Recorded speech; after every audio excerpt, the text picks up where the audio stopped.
శ్రీమాత్రే నమః. శ్రీ లలితా సహస్రనామంలోని 541వ నామము అనుత్తమ.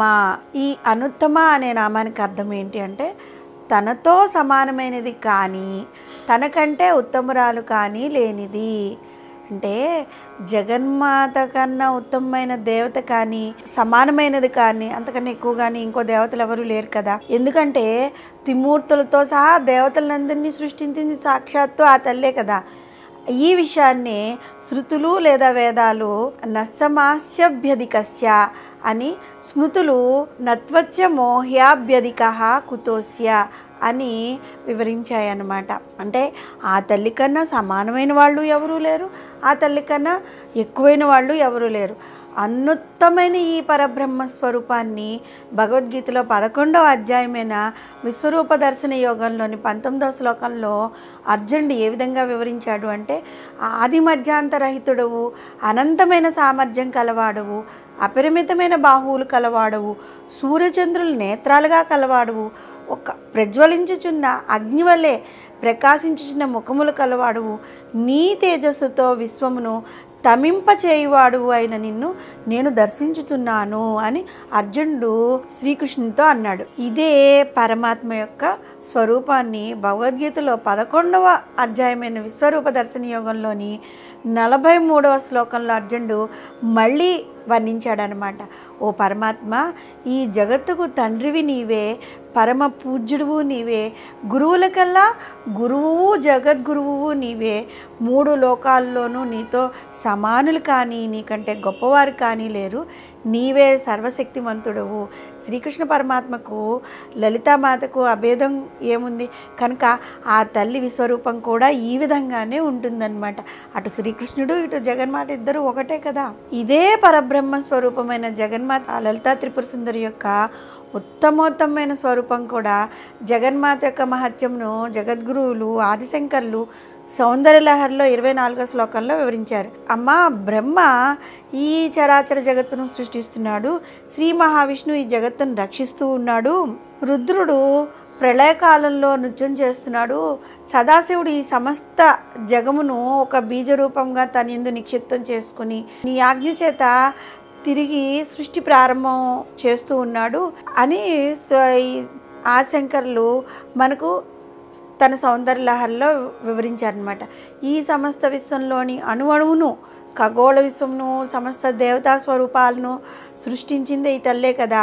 ఆమె పంచకృత్యపరాయణ. ఆమె తన కను సంజ్ఞలతోనే ఈ సమస్త విశ్వాన్ని చలింపజేస్తూ ఉంటుంది. అందరికీ ఆ తల్లే మూల కారణం. ఆమెను మించిన ఉత్తములు మరెవరుంటారు? ఎవరు ఉండరు కదా. వసన్యాది వాగ్దేవతలు జగన్మాతను అనుత్తమ అనే నామంతో కీర్తించారు.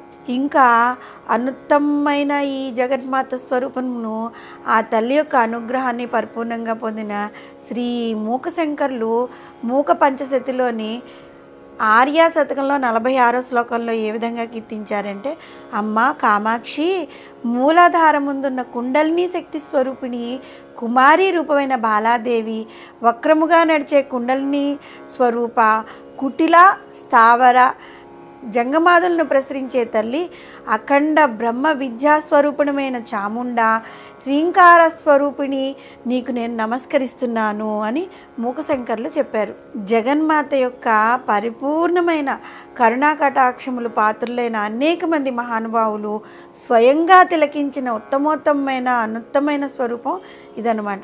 దేవి భాగవతం 3వ స్కందంలో జనులు బలము లేని వానిని రుద్రహీనుడని విష్ణుహీనుడని చెప్పటలేదు, కానీ శక్తిహీనుడని మాత్రం చెప్తున్నారు కదా.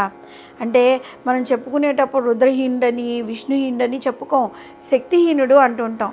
ఈ విధంగా 535వ నామమైన స్వాహ నుండి 541వ నామమైన అనుత్తమ వరకు వసన్యాది వాగ్దేవతలు జగన్మాత యొక్క ఈ వైదిక స్వరూపాన్ని మనకి వివరిస్తూ వచ్చారు. గ్రహాలు, నక్షత్రాలు, పాలపుంతలతో కూడిన ఈ మొత్తం ఖగోళ విశ్వంతో సహా సమస్త జగత్తును బ్రహ్మ విష్ణు రుద్రులతో సహా సమస్త దేవగణాన్ని సృష్టించి ఈ సమస్త విశ్వంతో తనలో సములుగా కానీ తనకన్నా అధికులుగా కానీ జగన్మాతను మనము అనుత్తమ అనే నామంతో కనుక స్మరిస్తూ ఉన్నట్లయితే మనం అనుకుంటాం పంచభూతాలు బయట ఉన్నాయని, అలాగే మన శరీరంలో కూడా పంచభూతాలు ఆవహించి ఉంటాయన్నమాట. మన శరీరమే పంచభూతాలతో తయారై ఉంటుంది. కాబట్టి అనుత్తమ అనే నామంతో మనలోని ఈ పంచభూతాల్లో కూడా ఆరోగ్యాన్ని ప్రసాదించగలిగిన తల్లి జగన్మాతను మనం స్మరిస్తూ ఉండాలి. దానివల్ల మనకి ఆరోగ్యం సిద్ధిస్తుంది. శ్రీమాత్రే నమః. శ్రీ లలిత సహస్రనామంలోని 542వ నామము పుణ్యకీర్తి. ఈ నామానికి అర్థం ఏంటి అంటే, పుణ్యము అంటే పుణ్య అంటే పవిత్రమైన అని అర్థం వస్తుంది. కీర్తి అంటే యశస్సు, కీర్తి కలిగినది, యశస్సు కలిగినది అని అర్థం వస్తుంది అనమాట. జగన్మాత లలితా త్రిపుర సుందరి పుణ్యకార్యాల యొక్క ఒక మొత్తం సమూహంగా మనం అనుకుంటూ ఉండాలి. ఒక పుణ్యకార్యాల యొక్క సమూహం అనమాట. ఏ భక్తులు తనను భక్తితో ఒక నిర్మలమైన మనస్సుతో స్తోత్రపారాయణలు కానీ ఏ విధంగానైనా సరే ఆరాధిస్తూ ఉంటారో వారికి ఈ ప్రాపంచిక సుఖాలతో పాటు యశస్సులతో పాటు భక్తి, ముక్తి, జ్ఞానము ఆ తల్లి మనకి కలిగజేసి ఆశీర్వదిస్తూ ఉంటుందన్నమాట. ఆపదలో తనను స్మరించిన భక్తులను నడి సముద్రంలో ఒక నావ వలె ఆ తల్లి మనల్ని ఎల్లప్పుడూ కాపాడుతుంటుంది. అన్యదా శరణం నాస్తి త్వమేవ శరణం మమ. అమ్మ, నాకు నీవు తప్ప వేరే ఎవరు దిక్కులేరు అని సర్వస్వ శరణాగతి వేడిన వారికి వారి యొక్క సంపూర్ణ బాధ్యత నా తల్లి ఎప్పుడూ వహిస్తూ ఉంటుంది. దీనిలో మాత్రం ఎలాంటి అనుమానం లేదన్నమాట. ఆ జగన్మాత ఉంది కనుకనే వసన్యాది వాగ్దేవతలు పరదేవత అయిన లలితాంబకును పుణ్యకీర్తి అనే నామంతో కీర్తించారు. లలితామాత జగత్ కుటుంబిని అనమాట. ఆమె ఎల్లప్పుడూ లోకం యొక్క మంచి చెడ్డలను విచారిస్తూనే ఉంటుంది. దయను ప్రసాదించే తన చల్లటి చూపుల ద్వారా తల్లి జీవులను ఎల్లప్పుడూ చల్లగా చూస్తూ ఉంటుంది. అమ్మవారిని ఎవరైతే నమ్మి ఆరాధిస్తూ ఉంటారో వారికి ఆ తల్లి కలుగజేసే మేలు గురించి జగన్మాత సంపూర్ణ కటాక్షానికి పాత్రులైన శ్రీ మూకశంకరులు మూక పంచశతిలోని కటాక్ష శతకలోని 27వ శ్లోకంలో ఏ విధంగా వివరించారంటే, అమ్మ కామాక్షి, నీ చల్లని చూపులు ఎవరి యందు ప్రసరిస్తాయో వారికి ఆ సరస్వతి స్నేహితురాలవుతుంది. లక్ష్మీదేవి వారి కనుసైగులకు వశమై నర్తిస్తుంది. వారికి ఈ లోకాలే వశములైపోతాయి. అటువంటి పుణ్యకీర్తి కలది సాక్షాత్తు ఆ జగన్మాత. జగద్గురువులు ఆదిశంకరాచార్యులు తన సౌందర్యలహరిలోని 3వ శ్లోకంలో అమ్మ దయ కనుక ప్రసరిస్తే జరిగే ఫలితాన్ని చాలా చక్కగా వివరించారు. అదేంటి అంటే, అమ్మ భగవతి, నీ యొక్క పాదరేణువు అజ్ఞానమును దూరం చేసే దివ్యౌషధము. అవిద్య అనే చీకట్లో మగ్గిపోతున్న వారికి నీ పాదరేణు సూర్యోదయం వల్లే దారి చూపుతుంది. దరిద్రులకు చింతామణి వల్లే దరిద్రాన్ని దూరం చేస్తుంది.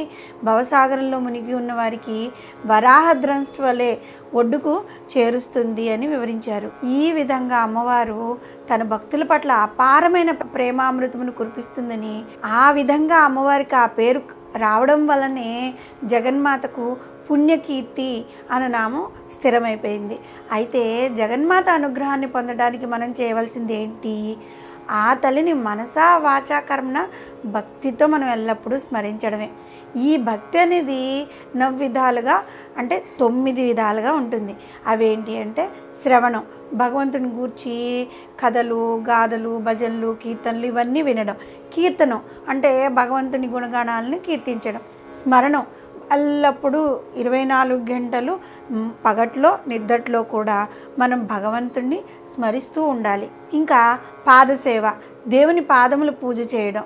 అర్చనం, గుళ్ళో కానీ ఇంటిలో కానీ హృదయంలో కానీ విధి విధానాలతో భగవంతుణ్ణి అర్చన చేయాలి. ఇంకా వందనం అంటే ప్రణామం చేయడం. సఖ్యము, భగవంతుతో స్నేహం చేయాలి. మనం మన స్నేహితులతో మన బాధల్ని, సుఖాలని ఏ విధంగా చెప్పుకుంటామో అలాగే భగవంతుడు కూడా మనకు స్నేహితులుగా భావించి భగవంతుడికి అన్నీ చెప్పుకుంటూ ఉండాలి. దాస్యం, భగవంతునికి దాసుడుగా ఉండాలి. మనం ఎల్లప్పుడూ భగవంతుడి సేవ చేస్తూ ఉండాలి. ఆత్మ నివేదనం, తనను పూర్తిగా దేవునికి సమర్పించుకోవడం అన్నమాట. ప్రతిదీ నీవే ఉన్నావు, నాకు వేరే దిక్కు లేరు అనే భావన మనసులోంచి ఆ భక్తునికి రావాలన్నమాట. ఈ 9 విధములైన భక్తుల్లో ఏ విధమైన భక్తి మార్గాన్ని మనం అనుసరించిన జగన్మాత యొక్క అనుగ్రహాన్ని మనం పొందుతాము. ముఖ్యంగా శ్రీ విద్యా ఉపాసన, లలిత సహస్రనామాలు నిత్యపారాయణ లేదా ఇలాంటి శ్రవణం చేయడం అంటే వినడం అనగా ఇలాంటివి చేయడం ద్వారా మనకి అపారమైన ఫలితాలని అమ్మవారు మనకి ప్రసాదిస్తుంది. ఇలా భక్తులు పూజించడమే లేటు, వాళ్ళకి వెంటనే అనుగ్రహిస్తుంది. కాబట్టి ఆ తల్లిని పుణ్యకీర్తి అని స్మరింపబడుతుంది. విశేషం ఏంటంటే పుణ్యకర్మలను ఆచరించడం వలన సాధకులకు కీర్తి అనేది వస్తుంది. వారిని లోకంలో అందరూ పుణ్యకీర్తులుగా పొగుడతారనమాట. ఈ విధంగా సాధకుని పుణ్యకీర్తినిగా చేయడమే కాక తాను పుణ్యకీర్తిగా కీర్తింపబడుతూ ఉంది ఇక్కడ జగన్మాత. నవవిధ భక్తుల్లో ఏ విధమైన భక్తి మార్గం ద్వారానైనా ఆ తల్లిని స్మరించడం వలన ఆ భక్తునికి అపారమైన పుణ్యమును కీర్తిని ప్రసాదించడం ద్వారా వారికి పుణ్యకీర్తులను చేయటమే కాకుండా ఆ పుణ్యాన్ని వారికి ప్రసాదించే ఆ జగన్మాతను మనము పుణ్యకీర్తి అనే నామంతో కనుక ప్రార్థిస్తూ ఉన్నట్లయితే వారికి కీర్తి ప్రతిష్టలు అనేవి బాగా అంటే మనం ఉండే మన సమాజంలో అందరి వల్ల మనము కీర్తిని పొందుతూ ఉంటాం అన్నమాట. ఆ తల్లిదే వల్ల మనకి ఆ కీర్తి ప్రతిష్టలు లభిస్తాయి. శ్రీమాత్రే నమః. శ్రీ లలిత సహస్రనామంలోని 543వ నామము పుణ్యలభ్య. ఈ నామానికి అర్థం ఏంటి అంటే పూర్వజన్మ పుణ్యము చేత పొందదగినది అని అర్థం వస్తుంది. దేవి భాగవతము 3వ స్కందం నందు వేదాంతులు, తపోవంతులు, పుణ్యరాశులు దేవిని గాంచుచున్నారు, ఆశ కలవారు కామశక్తులు దేవిని కాంచలేరు అని రాసి ఉందన్నమాట. అనేక పూర్వజన్మల్లో అర్చించుకుని జపం చేసుకున్న పుణ్య ఫలితం వల్లనే మనము ఈ జన్మలో దేవి స్మరణ చేయగలుగుతున్నాము. దేవి యొక్క స్మరణ మనకి కలుగుతుంది అన్నమాట. అయితే మనం అమ్మవారిని స్మరించడం వల్ల పూర్వజన్మ సుకృతం కూడా మనకి ఉండాలి. పూర్వజన్మలో అమ్మవారిని స్మరించని వారు, ఆ సుకృతం లేనివారు కూడా ప్రయత్నపూర్వకంగా జగన్మాత స్మరణ చేసిన వారైతే కనుక కొంచెం కష్టసాధ్యమైనప్పటికీ గట్టి ప్రయత్నం కనుక చేయగలిగితే ఆ తల్లి స్మరణ చేయవచ్చు. తద్వారా జగన్మాత కరుణను పొందడం సాధ్యమేనమాట. కష్టమే అనుకుంటే ఏది చేయలేం కదా. పూర్వజన్మలో మనం చేయకపోయి ఉండొచ్చు, ఈ జన్మలోనైనా అమ్మనామం స్మరిద్దాము, అమ్మని స్మరిద్దాము, ఇక మీదైనా మన జీవితం బాగుంటుంది కదా. అయితే పూర్వజన్మలో చేసుకున్న పుణ్యముల ఫలితంగా ఈ జన్మ ప్రారంభం నుండే భగవన్నామస్మరణ, భగవంతుని దర్శించాలనే కుతూహలం ఎక్కువగా ఉండి అత్యంత త్వరగా భగవంతుని యొక్క కరుణను పొందటం సాధ్యమవుతుందన్నమాట. అతి చిన్న వయసులోనే పరబ్రహ్మ స్వరూపం యొక్క అనుగ్రహం పొందిన ప్రహ్లాదుడు మనకి ఒక ఉదాహరణగా చెప్పుకోవచ్చు. చిన్న వయసులోనే భగవంతుడి నామస్మరణ చేయడం అవన్నీ అతని ద్వారా మనం నేర్చుకోవచ్చు.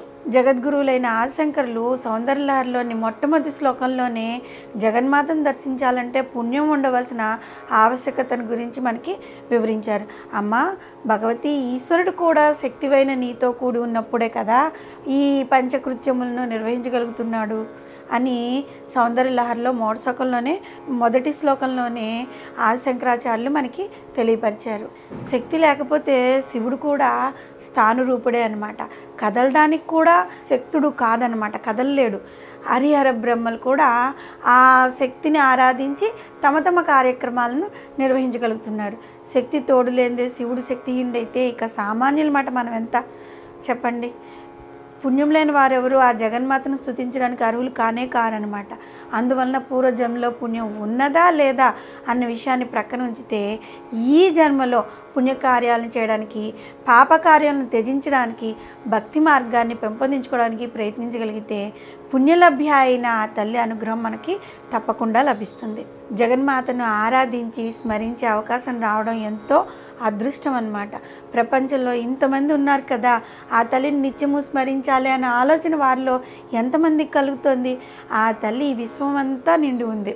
ఈ విశ్వంలోని ప్రతి జీవిలోనూ ఆ తల్లిని దర్శించగలిగినప్పుడే అది జగన్మాత యొక్క స్మరణే అవుతుంది. కానీ కేవలం 10 నిమిషాల పాటు పూజ గదిలో మనం కూర్చుని మనసు ఎక్కడో వెళ్ళిపోతూ ఉంటే, వేరే ఆలోచనలు వస్తూ ఉంటే, పెదవులు మాత్రం నామాన్ని ఉచ్చరిస్తూ ఉంటే అది పూజ ఎలా అవుతుంది? కానే కాదు.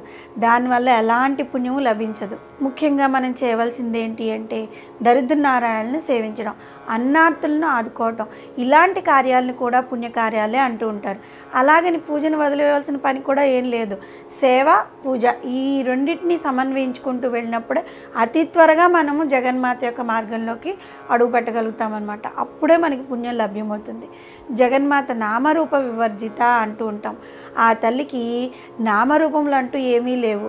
ఇప్పుడు మనం చూస్తున్న నామరూపాలన్నీ కూడా మనం సృష్టించుకున్నవే.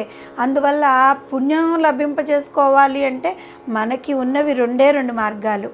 అవేంటి అంటే, ఒకటి నవవిధ భక్తులైన శ్రవణము, కీర్తనము, అర్చన, పాదసేవ, సఖ్యము, దాస్యము, స్మరణము, వందనము, ఆత్మ నివేదనము మొదలైన భక్తి మార్గాలను అనుసరించి జగన్మాత అనుగ్రహాన్ని పొందటం. రెండోది, ఈ విశ్వంలోని ప్రతి జీవిలోనూ అమ్మవారిని దర్శించగలగటం. ఎవరికి హాని చేయకుండా దాన ధర్మ సేవాదులతో అవసరమైన వారికి సహాయం చేయడం. ఈ రెండు కూడా పుణ్యాన్ని ప్రసాదించేవే అయినప్పటికీ ఈ రెండిటి మేలు కలయిక అమ్మవారిని మనకి అతి త్వరగా దగ్గర చేస్తుందన్నమాట. పుణ్యలభ్య అయిన జగన్మాత అనుగ్రహం మనకి త్వరగా ప్రసరించేలాగా చేస్తుంది. ఏది పుణ్యకార్యం, ఏది పాపకార్యం అనేది సందర్భాన్ని బట్టి ఉంటుంది. ఒక పిల్లాడు చెడిపోతున్నాడు అనుకోండి, అతన్ని సన్మార్గంలో పెట్టడానికి తండ్రి ఏం చేస్తాడు? దండించడం, ఒక దెబ్బ వేయడం. అది పాపకార్యం కాదు. అలాగే ఒక వ్యక్తి శరీరంలో చెడిపోయిన భాగాన్ని శస్త్రచికిత్స అంటే ఆపరేషన్ ద్వారా వైద్యుడు తీసేస్తాడు. అది పాపకార్యం కాదు కదా. అదేవిధంగా తనకు అడ్డు వస్తున్నారని ఇతరులను నిర్మూలించడం కోసం చేసే యాగాలు పుణ్యకార్యాలు అవుతాయా? అందువలన ఏది పుణ్యకార్యమో ఏది పాపకార్యమో బాగా ఆలోచించి మనం చేయవలసి ఉంటుందన్నమాట. అయితే మనకి ఎవరో శత్రువులు ఉన్నారు కదా అని వారిని నిర్మూలించడానికి ఈ తంత్రరూపేణ పూజలు అవి చేయకూడదన్నమాట. అది పాపకార్యం అవుతుంది. దాన్ని బట్టి అమ్మవారు మనకి ఇచ్చిన మనసుతోటి బుద్ధితోటి మంచి ఆలోచన చేసి ఏది పుణ్యకార్యమో ఏది పాపకార్యమో అన్నది మనమే ఆలోచించుకోవాలి. గత జన్మలో చేసుకునే పుణ్యకార్యంతో పాటు ఈ జన్మలో మనం సంపాదించే పుణ్యముతో తన అనుగ్రహమును ప్రసరింపజేసి సమస్త విశ్వంలో ఆ తల్లిని దర్శింపగలగటంతో మానవ సేవే మాధవ సేవ అని భావించడం, భక్తి మార్గమును మిళితం చేయటం ద్వారా తన భక్తులకు పుణ్యం లభింపచేసే జగన్మాత లలితా త్రిపుర సుందరిని మనము పుణ్యలభ్య అనే నామంతో ఎల్లప్పుడూ స్మరిస్తూ ఉంటే మనము ఈ నవవిధ భక్తులతో పాటుగా పుణ్యకార్యాలు చేయగలను. అంటే మానవులకి సహాయం చేయగలిగే స్థితిని, అంటే దానికి కావాల్సిన డబ్బును కానీ సమయాన్ని కానీ అమ్మవారే మనకి కలిగిస్తుంది. ఆ మార్గంలో అమ్మవారు మనల్ని నడిపిస్తుంది. దాని ద్వారా మనకి త్వరగా పుణ్య ఫలితం లభించి ఎల్లప్పుడూ పోయిన జన్మలో చేయకపోయినా ఈ జన్మలో ఇకపై జన్మలో అమ్మవారి పాదసేవ చేసుకునే ఆ పుణ్యఫలము అమ్మవారు మనకి ఇస్తుంది. శ్రీమాత్రే నమః. శ్రీ లలితా సహస్రనామంలోని 544వ నామము పుణ్యశ్రవణ కీర్తన. ఈ నామానికి అర్థం ఏంటి అంటే, పుణ్య అంటే పుణ్యస్వరూపమైన చరిత్రలను, శ్రవణ అంటే వినిన, కీర్తన అంటే స్మరించిన లేదా స్తుతించిన అత్యంత ప్రీతిని పొందినది అని అర్థం వస్తుంది. ఏ విధంగానైనా తన బిడ్డలు అన్య మార్గంలో నడవకుండా తన మార్గంలో నడిపించుకునేట ఎందు ఆసక్తి కలది సాక్షాత్తు జగన్మాత అన్నమాట. తన బిడ్డ అమ్మ అమ్మ అని పిలుస్తుంటే ఏ తల్లి ఆనందపడకుండా ఉంటుంది చెప్పండి. చాలామంది దేవతలకు అనేకములైన బీజాక్షరాలు ఉంటాయి కదా. ముఖ్యంగా జగన్మాత పితృలైన పార్వతీ పరమేశ్వరులో ఈశ్వర బీజము సకారమైతే జగన్మాత బీజము హకారము అనమాట. ఈ రెండు బీజాక్షరములను కలిపితే ఉచ్చరింపబడే బీజాక్షరం హ్రీం. జగన్మాత హ్రీంకార స్వరూపిణి. మనకి ఏ పూజ తెలిసినా తెలియకపోయినా నిత్యం పూజ గదిలో ఆ తల్లి ముందు కూర్చుని కళ్ళు మూసుకుని దృష్టిని రెండు కనుబొమ్మల మధ్య ఆజ్ఞాచక్ర స్థానంలో కేంద్రీకరించి హ్రీం హ్రీం హ్రీం అని శ్రద్ధగా 10 నిమిషాల పాటు ఉచ్చరించండి. అంతే. హ్రీం అనే ఉచ్చారణ కేవలం నాలుగు మీద నుండి కాకుండా ఈ నాభిస్థానం నుంచి పైకి రావాలన్నమాట. ఈ విధంగా కొన్ని రోజులు చేసి చూస్తే మీ మీద ప్రసరించే అమ్మ అనుగ్రహం వలన మీ జీవితంలో అంటే మన జీవితంలో కలిగే అద్భుతమైన మార్పులను మనం ప్రత్యక్షంగా తిలకించగలుగుతాం. ఇకపోతే అమ్మ దగ్గరికి చేరడానికి 9 విధాలైన మార్గాలు ఉన్నాయని, వాటిలో ఏదో ఒక మార్గాన్ని కానీ లేకపోతే అనేక మార్గాలని కానీ ఎంచుకుని ఆ మార్గంలో కనుక మనం పయనించి ఆ తల్లిని చేరుకోవచ్చు అనమాట. ఇవి మనం గత నామంలో తెలుసుకున్నాం కదా నవవిధ భక్తుల గురించి. ఈ నవవిధ భక్తి మార్గంలో ముఖ్యమైనవి శ్రవణము అంటే జగన్మాత చరిత్రలను, భజనలను, స్తోత్రాలు ఇలాంటివన్నీ భక్తితో వినడం. ఈ విధమైన భక్తి మార్గమును పాటించిన వారిలో ధర్మరాజు, జనమేజయుడు, ఋషులు మొదలైన వారు చాలామంది ఉన్నారు. రెండవది ఏంటి? కీర్తన అంటే భగవంతుని గుణగణాలను కీర్తించడం అనమాట. వారిలో మనకు తెలిసిన వాళ్ళు రామదాసు, దాసగను, అన్నమయ్య, త్యాగరాజు, తులసీదాసు, మీరాబాయి ఇలాంటి భక్త గాయకులు చాలామంది ఆ మార్గాన్ని అనుసరించి తరించారనమాట. నవవిధములైన భక్తి మార్గములు శ్రేష్టమని వివరించిన శాస్త్రాలు వాటిలో కూడా అత్యంత సులభమైన 2 మార్గాలని మనకు చెప్పారు. ఈ 2 మార్గాలు పాటించడం ఎంత సులభమో ఏంటంటే హరికథల వంటి జగన్మాత చరిత్రలను చెప్పబడుతున్న చోట కూర్చుని వాటిని వినడం ఏమంత కష్టం కాదు కదా.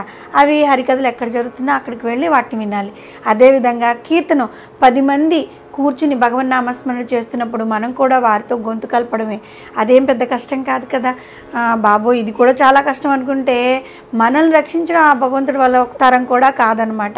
పుట్టాము పోదాము, ఈ జన్మ మొత్తం వృధా అయిపోతుంది. ఏదో పుట్టాం, ఏదో పెరిగాం, ఏదో వెళ్ళిపోయాము అన్న జీవితానికి ఏమి సార్థకం ఉంది?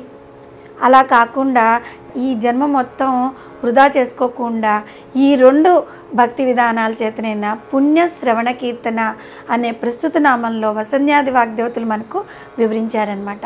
జగన్మాతకు అత్యంత ప్రీతిమైన దేవి భాగవతాన్ని, దుర్గా సప్తశతిని, లలితా సహస్రనామాన్ని శుక్రవారం నాడు కానీ, శ్రావణ మాసంలో కానీ, శరన్నవరాత్రుల్లో కానీ శ్రవణం చేసిన అంటే వినిన, కీర్తించిన అంటే స్మరించిన ఆ తల్లి అత్యంత ప్రీతి చెంది తన కరుణారస దృష్టిని మనపై అపారంగా కురిపిస్తుంది. ఈ కీర్తనము, శ్రవణము 2 కూడా ఆచరించి అద్భుతమైన ఫలితాలను పొందిన వారిలో మహాభారతంలోని సంజయుడు అనమాట మనకు చక్కని ఉదాహరణ. కురుక్షేత్రంలో శ్రీకృష్ణ భగవానుడు అర్జునుడికి ఉపదేశించిన భగవద్గీతను అతడు ఆశాంతం వినడమే కాకుండా తాను విన్నదాన్ని తిరిగి ధృతరాష్ట్రునికి వినిపించాడు. అంటే కీర్తన చేశాడు కదా. ఆ మహానుభావుడు ఎంత అదృష్టవంతుడో కదా. ఈ శ్రవణము కీర్తనం వలన కలిగిన ఆనందాన్ని మనము సంజయుని మాటల్లోనే తెలుసుకోవచ్చు. ఈ సంజయుడు ఏం చెప్పాడు అంటే, ఓ ధృతరాష్ట్ర రాజా, శ్రీకృష్ణ భగవానుకు అర్జునుకు మధ్య జరిగిన పరమ గోప్యమైన పవిత్రమైన అద్భుతమైన భగవద్గీత సంవాదమును పదే పదే స్మరించుచు మాటి మాటికి ఆనందించుచున్నాను. ఓ రాజా, అత్యంత విలక్షణము, పరమాద్భుతము, అపూర్వము అయిన శ్రీహరి రూపమును పదే పదే స్మరించుతూ నేను పొందుతున్న సంభ్రమాశ్చర్యాలకు అవధియే లేదు. ఇదే పుణ్యశ్రవణ కీర్తన అనే నామానికి ముఖ్యమైన ఫలితము అన్నమాట. జగన్మాత ఆరాధనలో నవవిధ భక్తుల్లో అత్యంత సులభమైన శ్రవణము అనగా వినడం అని చెప్పుకున్నాం కదా. కీర్తన అంటే స్మరించడం.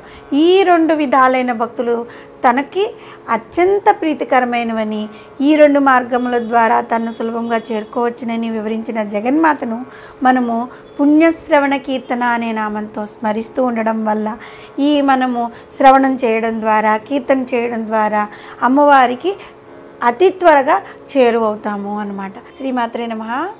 శ్రీ లలితా సహస్రనామంలోని 545వ నామము పులోమజార్చిత. ఈ నామానికి అర్థం ఏంటి అంటే, పులోమ అంటే పులోముని, జా అంటే కుమార్తె అయిన శచీదేవిచే అర్చిత అంటే ఆరాధింపబడుతున్నది అని అర్థం. జగన్మాత లలితా త్రిపుర సుందరి పులోముని కుమార్తె అనమాట. ఇంద్రుని పత్ని అయిన శచీదేవి చేత ఆరాధింపబడింది. శచీదేవి జగన్మాతకి ఎందుకు ఆరాధించింది అనే విషయానికి వస్తే దానికి ఒక కథ ఉందన్నమాట. ఒకప్పుడు ఏం జరిగింది అంటే, పురూరవ చక్రవర్తి రాజ్యం చేస్తున్న కాలంలో అతడు ఒక తోటలో ఊర్వశిని చూసి మోహపడతాడు. వారికి 10 మంది సంతానం కలుగుతారు. వారిలో 6వ వాడు నహుషుడు అన్నమాట. అతడు వేదాంగాలను పఠించి తత్వాలను గ్రహించి బాగా పండితోత్తముడుగా అనేక క్రతువులు 100 అశ్వమేధ యాగాలను నిర్వహిస్తాడనమాట. అదే సమయంలో త్వష్ట ప్రజాపతి కుమారుడైన వృతుడు అనే క్రూర స్వభావం కలిగిన రాక్షస స్వభావం కలిగిన వాడు ఒకడున్నాడు. ఇంద్రుడిని కూడా ఓడించేసి స్వర్గాధిపత్యాన్ని, ఇంద్ర పదవిని చేపట్టేస్తాడు. అయితే ఇంద్రుడు అతడితో స్నేహం నటించినట్టే నటించి వృతుడు ఏమరపాటుతో ఉన్నప్పుడు అతన్ని చంపేస్తాడు. ఫలితంగా ఇంద్రుడికి బ్రహ్మహత్యా పాతకం చుట్టుకుంటుంది. ఇంద్రుడు దేవతల రాజధాని అయిన అమరావతి పట్టణాన్ని వదిలేసి మానస సరోవర ప్రాంతంలో తల దాచుకుంటాడనమాట.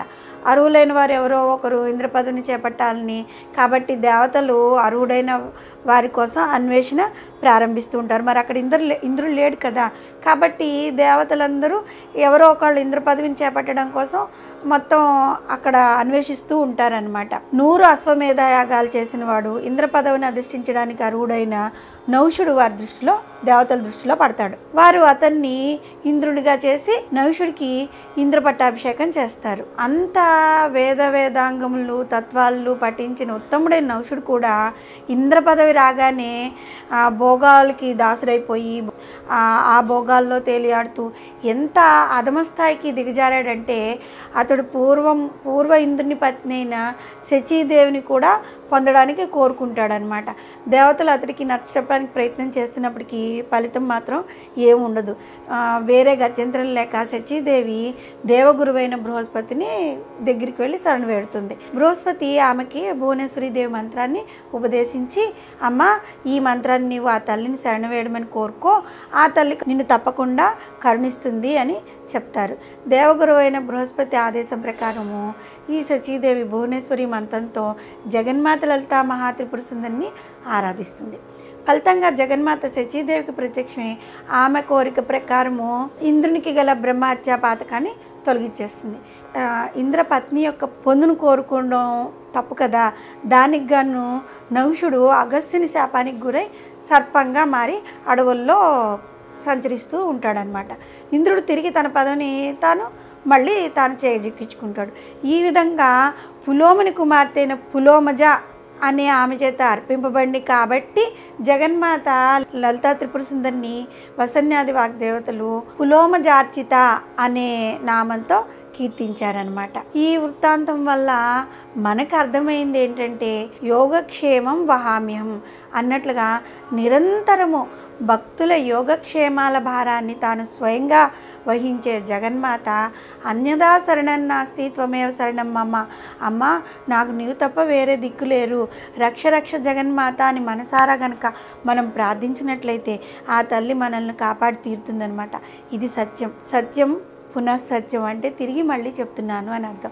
ఈ విషయాన్ని ధృవీకరించడానికే జగన్మాత పులోమజార్చిత అనే నామాల్లో వ్యవహరింపబడుతూ ఉంది. అంటే ఇక్కడ చూడండి, పులోమజ అంటే ఎవరో కాదు, శచీదేవి అన్నమాట. త్రిపుర సుందరిని ఆరాధిస్తే ఏం జరిగింది, ఆ తల్లి ఆమెకు 3 వరాలని ప్రసాదించింది. ఒకటి, నహుషునికి ఇంద్ర పదవికి నష్టం కలిగించింది. నహుషుని ఇంద్ర పదవి నుంచి తీసేసి సర్పంగా చేసేసింది. శచీదేవి అక్కడ రక్షింపబడింది. ఇంద్రునికి అతని పదవి అతనికి తిరిగి లభించిందన్నమాట. అంటే ఇక్కడ మనం ఏమని గ్రహించాలి, అమ్మలగన్నేమో ముగురమ్మల మూలపుటమ్మ, చాలా పెద్దమ్మ సురారులమ్మ, కడుపారడి బుచ్చినియమ్మ, తన్నులో నమ్మిన వేల్పుటమ్మల మనమ్మల నుండెడియమ్మ, దుర్గామాయమ్మ కృతాబ్దినిచ్చుట మహత్వ కవిత్వ పటుత్వ సంపదల్ అని మనం గుర్తు చేసుకోవాలి. ఇది పులోమజార్జిత అయిన చల్లని తల్లి యొక్క కరుణ. మనమందరం కూడా జగన్మాతను ఆరాధించి ఇష్టకామ్య సిద్ధిని పొందొచ్చు. ఈ విధంగా ప్రార్థించడం ద్వారా మన ఇష్టకామ్యాలను అమ్మవారు తప్పకుండా తీరుస్తుంది. వృత్తిని సంహరించి బ్రహ్మహత్యా పాతకంతో ఇంద్ర పదవిని ఇంద్రుడు కోల్పోతే ఆ పదవిని అధిష్ఠించిన నహుషుడు దురాశతో శచీదేవిని పొందడం కోసం కోరితే బృహస్పతి ఆదేశం ద్వారా అమ్మవారిని శరణజొచ్చిన శచీదేవిని కరుణించి కటాక్షించిన జగన్మాతను మనం కూడా పులోమజార్చిత అనే నామంతో అమ్మవారిని స్మరిస్తే ఆ తల్లి దయ వల్ల ఎల్లప్పుడూ ఎలాంటి కష్ట సమయంలోనైనా ఆ తల్లి మనకి తోడుగా ఉంటుంది. ఏ కష్టాలు రాకుండా అమ్మవారు మనల్ని కాపాడుతూ ఉంటుంది. శ్రీమాత్రే నమః. శ్రీ లలితా సహస్రనామంలోని 546వ నామము బంధమోచని. బంధమోచని అంటే అర్థం ఏంటంటే, బంధ అంటే బంధముల నుండి, మోచని అంటే విముక్తిని ప్రసాదించినది అన్నమాట. జగన్మాత జీవులను వారి యొక్క అన్ని బంధాల నుంచి తొలగించి విముక్తిని ప్రసాదిస్తూ ఉంటుంది. జీవుడు తనకు తాను అనేక బంధాలను ఏర్పాటు చేసుకుని ఆ బంధాల నుంచి బయటపడలేక నానా బాధలు పడుతూ ఉంటాడు. భార్య, భర్త, పిల్లలు, బంధువులు, మిత్రులు, ఆస్తిపాస్తులు ఇలా ఒకటేమిటి అనేక బంధాల్లో సాలిగూడులో చిక్కుకున్న ఈగలాగా బయటపడలేక నానా బాధలు పడుతుంటాడు. చివరికి అతని పరిస్థితి ఏ విధంగా అయిపోతుంది అంటే గజేంద్ర మోక్షం కథలో మకరి నోటికి అంటే మొసలి నోటికి చిక్కుకున్న ఏనుగులాగా తయారైపోతుంది అనమాట. గజేంద్రుడు ముసలి నోటికి చిక్కి 1000 సంవత్సరాల పాటు యుద్ధం చేశాడు. ఏమీ ఇంకా చివరికి ప్రయోజనం లేక చివరికి పరమాత్మని ప్రార్థించాడనమాట. అది మనందరికీ తెలిసిందే కదా. లావొక్కింతే లేదు ధైర్యము విలోలం బయ్యే ప్రాణములు తావులు దప్పెను మూర్చ వచ్చే తనువులు దప్పెను శ్రమం బయ్యడి నీవే తప్ప ఇతం పరంబెరుగా మన్నింపదగున్ దీనును రావే ఈశ్వర కావవే వరద రక్షించు భద్రాత్మిక అంటూ ఆ చివరి క్షణాల్లో ప్రాణం పోతుందనగా అప్పుడు గజేంద్రుడు శరణవేరాడు. ఆ పరిస్థితుల్లో పరమాత్మ స్వరూపుడైన శ్రీ మహావిష్ణువు ఏం చేశాడు? స్వయంగా వచ్చి తన సుదర్శన చక్రంతో ఆ ముసలిని ఖండించి గజరాజుకు బంధ విమోచనం కలిగించాడు. మనకు కూడా కష్టాల్లో ఉన్నప్పుడే భగవంతుడు గుర్తొస్తాడు అంటూ ఉంటారు కదా. అనేక మొక్కులు, ఇంకా కష్టాలు వచ్చినప్పుడు మొక్కులు మొక్కుతూనే ఉంటాం. ఆ ముడుపులు ఆశ చూపిస్తూ ఉంటాం భగవంతుడికి. వాటితో భగవంతుడికి ఏ సంబంధం లేకపోయినా అయ్యో నా బిడ్డ బంధాల్లో చిక్కుకుని బాధపడుతున్నాడే అని ఆ బంధాల నుంచి విముక్తి కలిగిస్తే తర్వాత మళ్ళీ మన ప్రవర్తన మళ్ళీ మామూలే, ఎటువంటి మార్పు ఉండదన్నమాట. ఈ బంధాలు ఏ విధంగా ఉంటాయి అంటే 3 రకాలుగా ఉంటాయి. అవి ఏంటి అంటే ఈ భౌతిక బంధాలు, మనం ముందుగా చెప్పుకున్నట్లుగా భార్య, భర్త, పిల్లలు, బంధువులు, మిత్రులు, ఆస్తిపాస్తులు, ఈ బంధాలని ఈ భౌతిక బంధాల కోవలోకి వస్తాయి. వీరందరూ తను తిరస్కరించిన వీళ్ళెవరూ మాకు అవసరం లేదు అన్నా సరే తన పట్ల నిర్లక్ష్యంగా ప్రవర్తించిన ఈ జీవుడు అనేవాడు ఉంటాడే, వారి పట్ల బంధాన్ని ఇంకా వదులుకోలేడనమాట. రెండవది ఏంటి అంటే మానసిక బంధాలు. అరిషట్ వర్గాల అయిన కామ, క్రోధ, లోభ, మద, మోహ, మాత్సర్యాలు, ఆశ, ఈ బంధాలకు ఇవన్నీ కారణాలు అవుతాయి అన్నమాట. ఆధ్యాత్మిక బంధాలు కూడా ఉంటాయి. దురుద్దేశంతో ఇతరులకి చెడు జరగాలన్న దురాశతో పూజలు, క్రతువులు అలా చేయడం ద్వారానో, గురోపదేశం లేకుండా మనకి సరిపడిపోవు అన్న మంత్రాదులను స్మరించడం వలన ఈ బంధాలన్నవి ఏర్పడుతూ ఉంటాయి. జగన్మాత తనను స్మరించి ఆరాధించే భక్తులకు కలిగే అన్ని రకాలైన బంధాల నుంచి విముక్తిని కలిగిస్తూ ఉంటుంది. అన్నిటికంటే చిక్కుముడి వేసే జన్మమరణ రూపమైన ఈ సంసార బంధాన్ని అమ్మవారు తొలగిస్తుంది. బంధాలు ఏర్పడడానికి మూలమైన విద్యను నశింపజేసి అమ్మవారు జ్ఞానాన్ని ప్రసాదించడం ద్వారా ఆ తల్లి అన్ని బంధాలను తొలగిస్తుంది. కాబట్టే వసన్యాది వాగ్దేవతలు ఆ జగన్మాతను బంధమోచని అనే నామంతో కీర్తించారు. ఇప్పుడు ఈ కలియుగంలో ధార్మికులైన ఆధ్యాత్మిక విషయాల్లో ఆసక్తి కలవారికి అనేక మంది శత్రువుల నుంచి బాధలు ఎక్కువగా కలుగుతూ ఉంటాయి కదా. బలవంతులైన వారు ఏదో వంకతో భక్తులపై ఆరోపణలు చేయడం ద్వారా వారిని బంధించగలరనమాట. అటువంటప్పుడు ఆ భక్తులు మనసా వాచా కర్మణ నమ్ముకున్న జగన్మాత ఆ బంధాల నుంచి వారిని తప్పకుండా విముక్తులను చేసి రక్షిస్తుంది. కాబట్టే జగన్మాతను బంధమోచిని అనే నామధేయం సార్థకమైంది. బాణాసురుడు అనే రాక్షసుడు అనిరుద్ధుడిని కారాగారంలో వేసేశాడనమాట. అప్పుడు అనిరుద్ధుడు జగన్మాతను ప్రార్థించాడు. జగన్మాత అతన్ని బంధ విముక్తుడిని చేసింది. కాలకేతుడిని రాక్షసుడి బారి నుంచి ఏకావళి అను రాజకన్యకను కూడా అమ్మవారు రక్షించిందనమాట. అయితే బంధముల నుండి విముక్తి పొందుటకు జగన్మాత సర్వస్వ శరణాగతి వేడితే ఆ తల్లి మనల్ని తప్పక ఆ బంధాల నుంచి విముక్తుల్ని చేస్తుంది.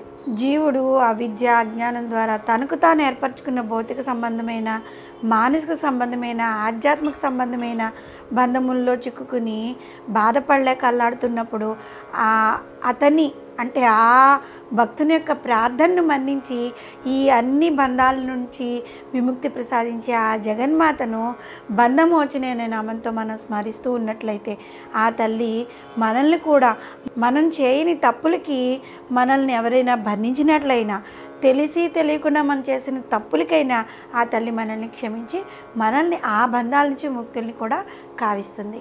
శ్రీమాత్రే నమః. శ్రీ లలితా సహస్రనామంలోని 547వ నామము బంధురాలక. ఈ నామానికి అర్థం ఏంటి అంటే, బంధుర అంటే అందమైన, అలక అంటే శిరోజ సౌందర్యము కలిగినది, అంటే అలాంటి కురులు కలిగినది, అలాంటి కురుల యొక్క సౌందర్యం కలది అని అర్థం వస్తుంది. ఇక్కడ జగన్మాత కురులు ఎంత మనోహరంగా సుందరంగా దట్టంగా ఉంటాయో ఈ నామానికి బర్బరాలక అన్న నామాంతరం కూడా ఉందన్నమాట. బర్బరాలక అన్న నామానికి అర్థం అలల వలె, ఉంగరముల వలె వంకరగా కురుచుగా ఉండు ముంగురులు కలది అని అర్థం వస్తుంది. ఈ రెండు నామాలు కూడా అమ్మవారికి సరైనవే. ఎందుకంటే ఆ తల్లిని బంధురాలక అని కానీ బర్బరాలక అని కానీ ఏ నామాంతోనైనా మనం స్మరించవచ్చు. లలితా స్తవరత్నం నందు అనీల స్నిగ్ధ బర్బర కచానాం అన్న ప్రయోగం వాడబడింది. వంకర్లు తిరిగిన అందమైన ముఖంపై పడుతున్న ముంగురులు సాముద్రిక శాస్త్రరీత్యా ఉత్తమ లక్షణమే కాక ముఖానికి సౌందర్య లక్షణంగా ఉండి అవి కదులుతున్నప్పుడు ముఖమునకు ఒక విధమైన ఆకర్షణాన్ని, సోయగాన్ని, చైతన్యాన్ని ఆ ముంగుర్లు కలిగిస్తూ ఉంటాయి. జగద్గురువులైన ఆశంకర్లు సౌందర్యలహరిలోని 43వ శ్లోకంలో జగన్మాత కుర్ల సౌందర్యాన్ని ఎంత అద్భుతంగా వివరించారంటే, అమ్మా జగన్మాత, నీ కేశ సముదాయము నల్ల కలువల్లాగా నీలి మేఘాలలాగా నల్లగా నిగగలాడుతూ ఉన్నాయి. కల్పవృక్షముల యొక్క పుష్పములు నీ తల్లో అలంకరింపబడాలని ఎంతో కోరుకుంటున్నాయి అని వివరించారు. ఎందువలనంటే సహజ గంధం కల నీ కేశపాసాల యొక్క విచిత్ర గంధమును పొందాలని స్వర్గలోక పుష్పాలు నీ కురుల్నే ఆశ్రయించి ఉంటాయి. వెంటనే ఇక్కడ ఒక సందేహం మనకి వస్తుంది కదా, స్త్రీల యొక్క కురులకు సహజగంధం ఉంటుందా అని. సాధారణంగా కురులకు సహజగంధం ఉండదు. పైగా ఆ కురులకు సరైన పోషణ కనుక మనం చేయకపోతే సుగంధం కాదు కదా, దుర్గంధం వచ్చే అవకాశం కూడా ఉంటుంది. కానీ జగన్మాత యొక్క కురులు ఆ విధంగా కాకుండా కల్పవృక్షముల యొక్క పుష్పాల గంధం కంటే ఎక్కువ సహజ గంధాన్ని కలిగి ఉంటాయన్నమాట. శ్రీకాళహస్తి మహత్యంలోని నత్కీరుని కథలో ఈశ్వరుడు ఒక బ్రాహ్మణుడికి సింధుర రాజగమన దమ్మిళ్ళ బంధంబు సహజ సుగంధంబు అని వ్రాసి ఆ దేశపు రాజ్య యొక్క సంస్థానంలో చదవమని పంపాడు. ఈ కథ మనం ముందు నామాల్లో చెప్పుకున్నాం కదా. రాజకులంలోని నత్కీరుడు అనే కవి ఈ శ్లోకాన్ని చదివి, ఇది తప్పు, ఈ విధంగా చెప్పరాదు, భూమి మీద ఏ స్త్రీ యొక్క జుట్టు సువాసనతో ఉండదు, దీన్ని మేము అంగీకరించమని హేళన చేశాడనమాట. ఈ సంగతి బ్రాహ్మణుడు వచ్చి ఈశ్వరునికి వివరిస్తాడు. ఏమైందంటే అసలు ఈ కథ ఒకప్పుడు ఒక రాజ్యంలో బాగా కరువు కాటకాలు అవి వచ్చాయన్నమాట.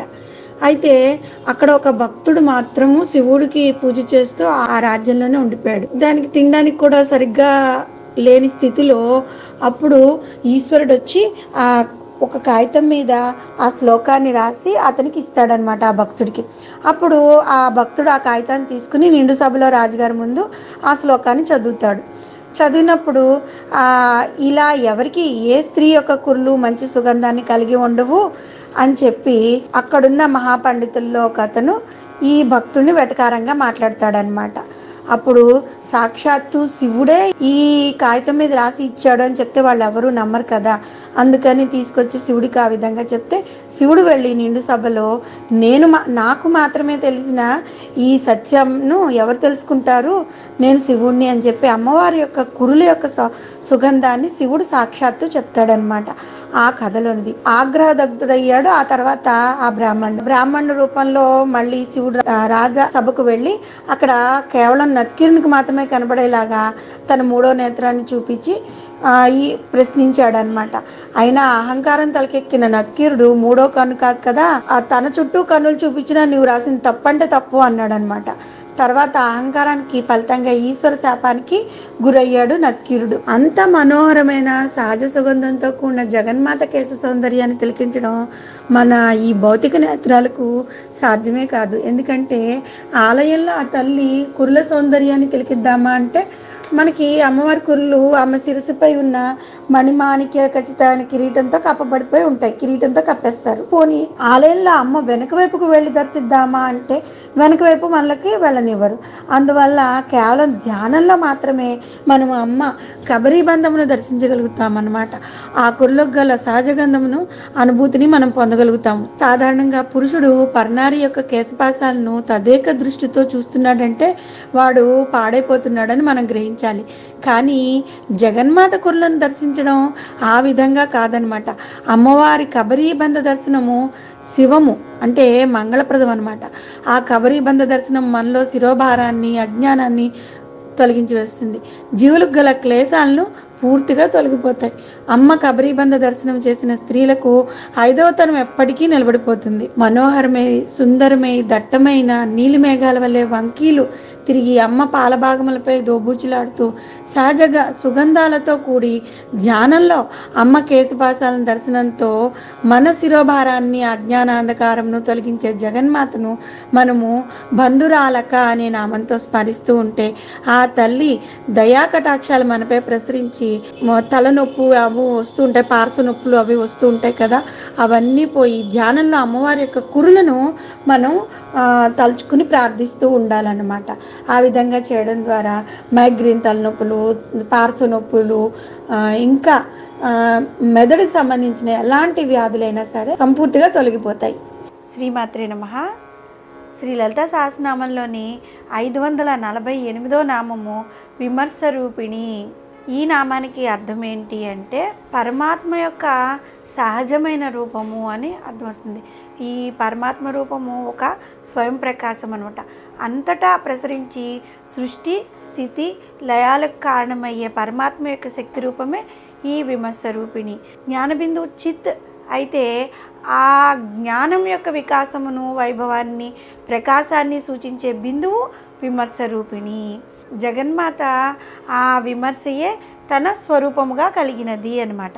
మనం దర్శిస్తున్న ఈ అండపిండ సంబంధమైన వివరాలు, ఆత్మ సంబంధమైన వివేచన, జాగృత్, స్వప్న, సుషుప్తావస్థ మొదలైన అవస్థ త్రయ విచారణ, పంచకోశాలు, పంచభూతాలు, చర్మము, రక్తము, మాంసము, మేధ, ఎముకలు, మజ్జ, వీర్యము, ఈ మొదలైన సప్తధాతువులు, షట్చక్రాలకు సంబంధించిన విషయ జ్ఞానము, విజ్ఞాన సంబంధాలైన విషయాలు ఒకటేమిటి సమస్తము కూడా విమర్శ రూపిణి అని వసన్యాది వాగ్దేవతలు ఆ రూపంలో అమ్మవారిని కీర్తించారు.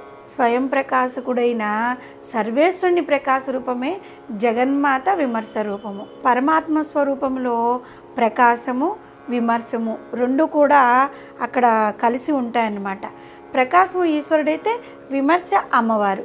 వీరిరువురు యొక్క ఐక్యరూపమే పరమాత్మ యొక్క స్వరూపము. ఈశ్వరుడు శబ్దరూపం అయితే విమర్శ రూపిణి అర్థము. శబ్దము అర్థము, ప్రకాశము విమర్శము ఈ రెండు కూడా ఎల్లప్పుడూ ఒకదానికొకటి ఆపేక్షిస్తూ ఉంటాయన్నమాట. కాళిదాస మహాకవి రఘువంశం అను కావ్య ప్రారంభంలో శబ్దాబ్ద స్వరూపురాలైన పార్వతీ పరమేశ్వరులు అని మొదటగా స్తుతించారు. ఇంకా సౌభాగ్య శుభోదయము ఏమని వివరించిందంటే విమర్శ రూపిణి అన్న నామానికి ఏ విధంగా అర్థం చెప్పిందంటే పరబ్రహ్మకు స్వాభావిక స్మరణము విమర్శ రూపంగా ఉంది అని చెప్పింది. ఈ విమర్శ శక్తియే ఈ సమస్త చరాచర జగత్తులను సృష్టిస్తూ ఉంది, సంహరిస్తూ ఉంది కూడా. విమర్శ అనగా పలుకునట్టి శబ్దము అని. అట్టి భాషయే రూపంగా కలది విమర్శ రూపిణి. మాతృకా వివేకము ఏ విధంగా వివరించిందంటే వాచకారూపమైన విమర్శ లేకుండా ప్రకాశం ఎట్లుంటుంది, వాచ్యమైన ప్రకాశం లేక విమర్శ ఏముంటుంది అంటే వాచ్యము ఉండాలి విమర్శము ఉండాలన్నమాట. కాబట్టి ఆత్మజ్ఞాన స్వరూపమైన ప్రకాశమునకు వాచక రూపమైన విమర్శ చాలా అవసరం. ముందుగా మనం చెప్పుకున్నట్లుగా కొంచెం లోతుగా కనుక ఆలోచిస్తే తప్ప అంత అర్థమయ్యే నామం కాదు ఈ విమర్శ రూపిణి. అయితే అందరికీ అర్థమయ్యేలాగా మనం తెలుసుకోవడానికి కొంచెం ప్రయత్నం చేద్దాం. ఏంటి అంటే మనం పూజ ప్రారంభించే ముందు దీపారాధన చేస్తాం, లేదంటే జ్యోతి ప్రజ్వలన చేస్తూ ఉంటాం. కొంచెంగా వెలిగిన జ్యోతి యొక్క వెలుగు క్రమక్రమంగా చుట్టుపక్కలంతా వ్యాపించి ఆ ప్రదేశాన్ని మొత్తాన్ని ప్రకాశవంతంగా చేస్తుంది. ఇక్కడ స్వయం ప్రకాశమైన జ్యోతి రూపం ఈశ్వరుంది. ఆ జ్యోతి నుండి వ్యాపించే సర్వస్వం ప్రకాశవంతం చేసి వెలుగు యొక్క రూపం జగన్మాత. జ్యోతి లేకుండా వెలుగు ఉంటుందా? వెలుగును లేదా ప్రకాశమును ఇవ్వని జ్యోతిని మనం ఎప్పుడైనా ఎక్కడైనా చూస్తామా? ఈ రెండూ కూడా పరస్పరం ఒకదానితో మరొకటి ఆధారపడి ఉంటాయి. అలాగే ఈశ్వరుడు శక్తి అవిభాజ్యములు అన్నమాట. వారి స్వరూపమే అర్ధనారీశ్వరం. ఈశ్వరుడు అనే జ్యోతి యొక్క ప్రకాశ రూపమే జగన్మాత. ఈశ్వరతత్వమును సర్వత్రా వ్యాప్తి చెందించే విమర్శరూపిణి ఆ జగన్మాత. వేదాంతపరమైన విమర్శరూపిణి అనే నామంలోని ప్రకాశము, విమర్శ, ఈ విమర్శలకు చక్కటి ఉదాహరణ శ్రీచక్రం. దీనిలోని 4 సమద్విబాహు త్రిభుజాలు ఊర్ధముఖంగా ఉండి శివుని లేదా పురుష శక్తిని సూచిస్తాయి. 5 సమద్విబాహు త్రిభుజాలు నిమ్నముఖంగా ఉండి శక్తిని సూచిస్తూ ఉంటాయి.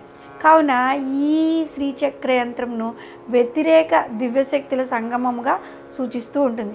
ఇందులో త్రిభుజాలు మొత్తం 9 ఉంటాయి కాబట్టి దీనిని నవయోని చక్రము అని కూడా పిలుస్తూ ఉంటారు. ఈ చక్రం నుంచి వెలువడిన శ్రీ విద్య ఈనాడు మొత్తం ప్రపంచమంతా ఈ ప్రకాశాన్ని పంచుతూ ఉందన్నమాట. శ్రీ విద్యా స్వరూపమే విమర్శరూపిణి అనే నామానికి కూడా అర్థం. స్వయం ప్రకాశము, జ్యోతి స్వరూపము అయిన పరమాత్మకు వెలుగు రూపమైన, విమర్శ రూపమైన, శబ్ద బ్రహ్మమైన పరమాత్మకు అర్థమనే దివ్య రూపమే శ్రీచక్రం అనే పరబ్రహ్మ స్వరూపమునకు శ్రీ విద్య అనే విమర్శ రూపమై వెలుగొందే జగన్మాతను మనము విమర్శ రూపిణి అనే నామంతో స్మరిస్తూ ఉంటే ఆ తల్లి యొక్క అనుగ్రహము మనకి అతి త్వరగా చేరువవుతుంది. శ్రీమాత్రే నమః. శ్రీ లలితా సహస్రనామంలోని 549వ నామము విద్య. ఈ నామానికి అర్థం ఏంటి అంటే విద్యారూపమైనది లేదా జ్ఞానస్వరూపమైనది అని అర్థం వస్తుంది. అమ్మవారు సకల విద్యల స్వరూపం అన్నమాట. సకల జ్ఞాన స్వరూపమైనది. విద్య అంటే ప్రస్తుతం మనం అభ్యసిస్తున్న ఈ ప్రాపంచిక విద్యలే కాదు, తెలియజేసేది, తెలుసుకునేది, తెలియబడేది ఏదైతే ఉందో అదంతా కూడా విద్యయే అన్నమాట. తెలుసుకోవాల్సిందంతా విద్య అనబడుతూ ఉంటుంది. వివేకం కలిగిన మానవునిగా జగన్మాత ఈ మానవ జన్మను మనకి ప్రసాదించినందుకు శాస్త్రజ్ఞానము, ఆత్మజ్ఞానము, పరమాత్మను గురించి విశేషాలు, ఆ జగన్మాత గురించి వివరించే వేదాలు, ఉపనిషత్తులు, శాస్త్రాలు, పురాణాలు వీటన్నిటి గురించి తెలుసుకోవటమే విద్యగా భావించాలి. ఎందుకంటే వీటన్నిటి స్వరూపం సాక్షాత్తు ఆ జగన్మాతే కనుక.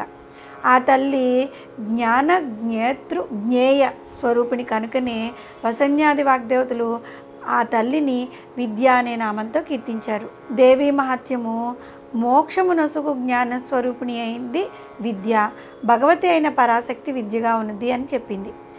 గౌడపాదీయ సూత్రం ఏం చెప్పిందంటే చైతన్య రూపిణి అయిన శక్తియే విద్యాస్వరూపము అని వివరించింది. శైవతంత్రము తేజోనిష్టమైన కళా విశేష రూపం కలది. మాయా కార్యమును తన వివేకంచే తెలియపరచుటచే మాయారహితమైన జ్ఞాన క్రియాత్మక రూపమే జగన్మాత విద్యారూపము అని ఎరుకు తగును అని వివరించింది. ఈ విద్య అనేది అనేక రకాలుగా ఉంటుంది. 64 కళలు, 64 తంత్రాలు, వేదాంగాలు, శాస్త్రాలతో కూడిన 64 విద్యలు, ఈ మొదలైనవన్నీ అన్నమాట. ఈ విద్యను అభ్యసించడానికి అనేక మార్గాలు ఉన్నాయి. గురువుకు శుశ్రూష చేసి విద్యను అభ్యసించడం ఒక పద్ధతి. లేదంటే ధనం ఇచ్చి కానీ తనకు వచ్చిన విద్యను ఉపదేశించడం కానీ ఇతర విద్యలను అభ్యసించవచ్చడం రావడం కానీ ఒక పద్ధతి. విద్య లేని జీవితం ఎందుకు కొరగాదనమాట. అందుకే విద్య లేనివాడు వింత పశువు అనే నానుడు కూడా వచ్చింది. భర్తృహరి తన సుభాషితాల్లో విద్య యొక్క ఆవశ్యకతను గురించి ఏ విధంగా వివరించారు అంటే విద్య మనకి యశస్సును, తేజోరూపమును ఇస్తుంది. విద్య మనం దాచుకున్న ఒక ధనం లాంటిది. విద్య సమస్త భోగాలను, సుఖాలను ప్రసాదిస్తూ ఉంటుంది. ఒక సద్గురువులాగా సమస్తమును బోధించినది విద్య. మనది కానీ పరాయి దేశంలో విద్య మనకు ఒక బంధువు వలె సహాయం చేస్తుంది. విద్యావంతుడు రాజపూజ్యుడైతే విద్యహీనుడు వింత పశువుగా పరిగణింపబడతాడు. ఇంకా విద్య వలన కలుగు ప్రయోజనాలను భర్తృహరి తన సుభాషితాల్లో ఇంకా ఏ విధంగా చెప్పారంటే దొంగలు దొంగతనంగా దొంగలించలేనిది, రాజులు మన నుండి బలవంతంగా తీసుకోలేనిది. ధనము వ్యయం చేస్తే నష్టపోతుంది కానీ విద్య అనేది నష్టపోదు కదా. ఇతరులకి బోధించిన కొద్దీ ఇంకా ఇంకా మనలో వృద్ధి పొందుతూ ఉంటుంది. కనుకనే విద్య అనే ధనం అన్ని ధనములలో కల్లా ప్రశస్తమైన ధనము అని భర్తృహరి వ్యాఖ్యానించారు. అటువంటిది విద్యాస్వరూపిణి అయిన జగన్మాత. విద్య మనకు కలుగజేసే లాభాలను భోజరాజు భోజ ప్రబంధము అనే తన కావ్యంలో ఏ విధంగా వివరించారు అంటే, విద్య మనల్ని తల్లి వలె కాపాడి తండ్రి వలె మంచి చెడులను బోధిస్తుంది, భార్య వలె మన దుఃఖాన్ని పోగొడుతుంది, మన యొక్క కీర్తి యశస్సులను నలుగురు పొగిడేలాగా వ్యాప్తి చేస్తుంది. అందుకని మానవులకు విద్య అనేది ఒక కల్పవృక్షం లాంటిది. విద్య వలన వినయము, వినయం వలన వివేచనము, దానివలన వ్యక్తిత్వము, ధర్మబద్ధమైన జీవితము అలాంటివన్నీ లభిస్తాయి. విద్య ఉన్నవాడు సాధించలేనిది ఏదీ లేదు కదా. విద్య లేనివాడు సాధించగలిగింది ఏమీ ఉండదు. మనం ముందుగా వివరించుకున్నట్లుగా కేవలం ఈ ప్రాపంచికమైన విద్య ఒకటే విద్య కాదు. అది కేవలం మనకి ఈ లౌకికమైన ఇహ లోకంలో ప్రయోజనాలను మాత్రమే కలిగిస్తుంది. విద్య అనగా జ్ఞాన సంపార్జనము. వేదాంగాలు, ఉపనిషత్తులు, పురాణాలు, శాస్త్రాలు, ఇతిహాసాలు ఈ మొదలైన అన్నిట్లోనూ సారాన్ని గ్రహించగలిగిన వాడే విద్యయా అమృతమస్తుతే అన్న సూక్తిని అనుసరించి మానవుడు విద్యను పరిపూర్ణంగా అభ్యసించిన వాడు అయి విద్య అనే వసన్యాది వాగ్దేవతల చేత అమ్మవారు కీర్తింపబడుతూ ఉంది. ఈ విధంగా జరిగిన ఆ విద్యావంతుడైన వాడు అమ్మవారి కృపకు పాత్రుడవుతున్నాడు అన్నమాట. వివేకము, విచక్షణ జ్ఞానము, ధర్మబద్ధమైన జీవితమును ప్రసాదించు ఇహలోక విద్యతో పాటు మోక్షాన్ని ప్రసాదించే వేదాలు, ఉపనిషత్తులు, శాస్త్ర పురాణాలు, ఇతిహాసాలు మొదలైన అన్ని విద్యలు తానై మానవులకు ఇహలోక సామ్రాజ్యాన్ని, పరలోకముక్తిని ప్రసాదించే జగన్మాతను మనము విద్య అనే నామంతో స్మరిస్తూ ఉంటే, జపిస్తూ ఉంటే ఆ తల్లి దయ వల్ల విద్య అని మనం చెప్పుకునే ఇహలోక విద్య, పరలోక విద్య రెండూ కూడా ఆ అమ్మవారి దయ వల్ల మనకి ప్రాప్తిస్తాయి. శ్రీమాత్రే నమః. శ్రీ లలితా సహస్రనామంలోని 550వ నామము వియదాది జగత్ప్రసూహు. ఈ నామానికి అర్థం ఏంటి అంటే, వియత్ అంటే ఆకాశము, ఆది అంటే మొదలైన, జగత్ అంటే సమస్త విశ్వమును, ప్రసూహు అంటే ప్రసవించినది లేదా సృష్టించినది అని అర్థం వస్తుంది. అండపిండ బ్రహ్మాండములతో కూడిన ఈ సమస్త విశ్వాన్ని సృష్టించింది సాక్షాత్తు జగన్మాతే కదా. ఈ సమస్త చరాచర విశ్వాన్ని, నక్షత్రాలు, గ్రహాలు, పాలపుంతలతో కూడిన ఈ ఖగోళ విశ్వాన్ని, ఈ త్రిమూర్తులైన బ్రహ్మ, విష్ణు, రుద్రాదులతో సహా సమస్త దేవగణాలను, యక్ష, కిన్నర, గంధర్వ మొదలైన దేవజాతులను, సమస్త జీవజంతువులను ప్రసవించింది సాక్షాత్తు ఆ జగన్మాతే. ఇదే విషయాన్ని మహాకవి పోతన తన భాగవత గ్రంథంలో చాలా అద్భుతంగా వివరించారనమాట.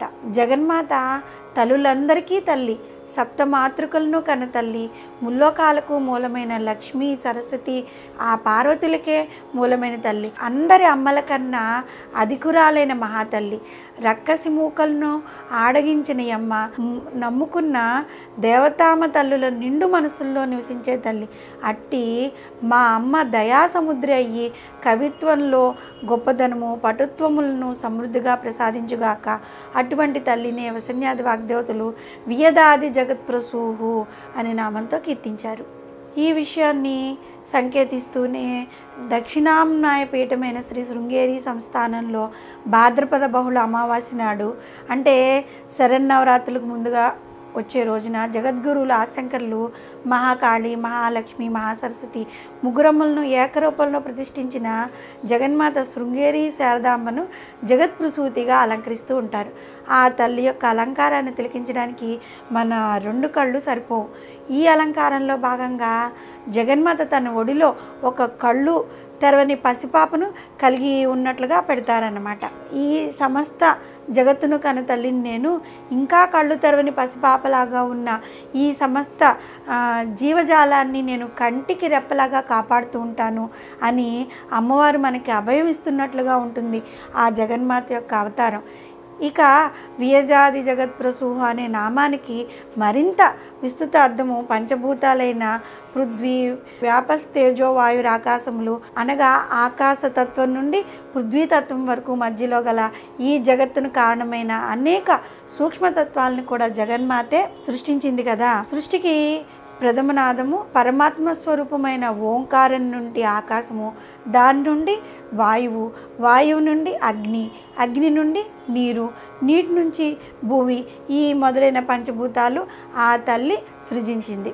ఈ పంచభూతాల నుంచి జ్ఞానేంద్రియాలు, పంచకర్మేంద్రియాలు, పంచ విషయములు, అంతఃకరణ చతుష్టయము, మొత్తం 24 తత్వాలు జగన్మాత నుండి ఆవిర్భవించి అవి ఈ సృష్టి మొత్తానికి కారణమయ్యాయి అన్నమాట. అందుకే జగన్మాత లలితా త్రిపుర సుందరిని వియదాది జగత్ప్రసూహు అనే నామధేయం సార్థకమైంది. వేదాలు జగన్మాత నుండి ఈ సృష్టి క్రమము ఆవిర్భవించిన క్రమమును ఏ విధంగా వివరించాయి అంటే, వియత్ అంటే ఆకాశము, గగనము, శూన్యము అనే అర్థాలు ఉన్నాయి కదా. శూన్యము అంటే బిందువు, అంటే వియత్ అంటే బిందువు. ఈ బిందువులు 2 రకాలన్నమాట, నిర్వికల్పము, నిష్క్రియము. అంటే పరమాత్మ స్వరూపమైన జగన్మాత లలితా త్రిపుర సుందరి మహాకారణ బిందువు. ఈ మహాకారణ బిందువు నుంచి ఉద్భవించిన సమస్త సృష్టియే కారణ బిందువు. ఆకాశతత్వం మొదలుకుని పృథ్వీతత్వం వరకు మధ్యలో గల ఈ పంచభూతాలు, పంచ జ్ఞానేంద్రియాలు, పంచ కర్మేంద్రియాలు, పంచ విషయములు, అంతఃకరణ చతుష్టయము, మొత్తం 24 తత్వాలను సృజించి ఈ సమస్త సృష్టి ఆవిర్భావానికి కారణమైన జగన్మాతను వియదాది జగత్ప్రసూహ అనే నామంతో మనం స్మరిస్తూ ఉంటే, అమ్మవారు ఈ పంచభూతాల ద్వారా మనకు రావాల్సిన అనేక కారణాల వల్ల కలిగే ఏ విఘ్నాలైనప్పటికీ కూడా తొలగించి మనల్ని ఎల్లప్పుడూ కాపాడుతూ ఉంటుంది. శ్రీమాత్రే నమః.